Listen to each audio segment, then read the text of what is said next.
बिल्कुल। और आज बजट का दिन है और इस बार का बजट कई मायनों में खास हो सकता है। चुनावी राज्यों पर सरकार का खास फोकस रहने वाला है और इस बार विशेष रूप से पश्चिम बंगाल और असम जैसे राज्यों के लिए कुछ बड़े ऐलान हो सकते हैं, तो क्योंकि इन राज्यों में चुनाव है। इन राज्यों को बड़ा फंड मिल सकता है जिससे विकास योजनाओं को नया जोर मिल सकता है।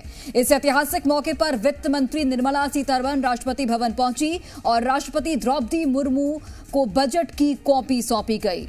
और इस दौरान राष्ट्रपति ने वित्त मंत्री को दही चीनी खिलाकर शुभकामनाएं दी हैं, जो इस पल को और भी खास बनाती हैं। जैसा कि कोई भी शुभ काम करने से पहले हमारे आप भारतीय घरों में भी इस तरह से दही चीनी खिलाया जाता है ताकि जिस काम के लिए जा रहे हैं वो सफलतापूर्वक पूरा हो जाए। और कुछ वैसी ही तस्वीर आज राष्ट्रपति भवन में भी देखने को मिली। राष्ट्रपति द्रौपदी मुर्मू ने वित्त मंत्री निर्मला सीतारमण को दही चीनी खिलाकर उन्हें शुभकामनाएं दी हैं। वहीं आपको ये भी बता दें कि कुछ ही देर में प्रधानमंत्री नरेंद्र मोदी भी संसद भवन पहुंच चुके हैं। ये अपडेट है। थोड़ी देर में पीएम मोदी की अध्यक्षता में अब कैबिनेट बैठक होगी। तो जो प्रोसीजर होता है बजट से पहले का, पहले वित्त मंत्री निर्मला सीतारमण कर्तव्य भवन पहुंची, वहां से राष्ट्रपति द्रौपदी मुर्मू से मिलने पहुंची, उनको बजट की कॉपी सौंपी और इस तरह से शुभकामनाएं राष्ट्रपति द्रौपदी मुर्मू ने दी हैं। और अब वापस संसद भवन पहुंची है वित्त मंत्री निर्मला सीतारमण। यहां पर कैबिनेट की बैठक होगी और इस कैबिनेट की बैठक में बजट को मंजूरी दी जाएगी। और बिल्कुल इसी बीच सोने और चांदी की कीमतों में भारी गिरावट देखी जा रही है। सोना 9,000 रुपए प्रति 10 ग्राम गिर चुका है। और अगर हम चांदी की बात करें तो चांदी की कीमत 26,273 रुपए प्रति किलो तक पहुंच गई है।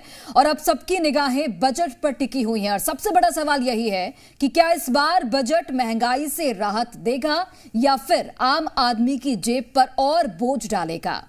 खासकर मध्यम वर्ग को टैक्स स्लैब में बदलाव की उम्मीद है। क्या आयकर में राहत मिलेगी, क्या स्टैंडर्ड डिडक्शन बढ़ेगा या फिर पुराने टैक्स स्ट्रक्चर में कोई बड़ा बदलाव होगा? इन सवालों का जवाब हमें थोड़ी देर में मिल जाएगा जब बजट का पिटारा खुलेगा। क्या यह बजट वाकई आम आदमी को राहत देगा और क्या महंगाई पर काबू पाया जा सकेगा, ये जानने के लिए आप हमारे साथ बने रहिए। तो हम आपको हर अपडेट सरल और स्पष्ट भाषा में पहुंचाएंगे। कुछ मेहमान भी हमारे साथ जुड़ेंगे, उनसे भी हम चर्चा करेंगे कि उनको क्या बजट से उम्मीदें हैं और क्या जो महत्वपूर्ण बात है वो ये कि जो लोग हैं क्या उनकी जेब पर बोझ बढ़ेगा या फिर वो थोड़ा बहुत सेविंग कर पाएंगे या नहीं। ऐसी कोई विशेष व्यवस्था सरकार की तरफ से इस बजट में की जाएगी या नहीं।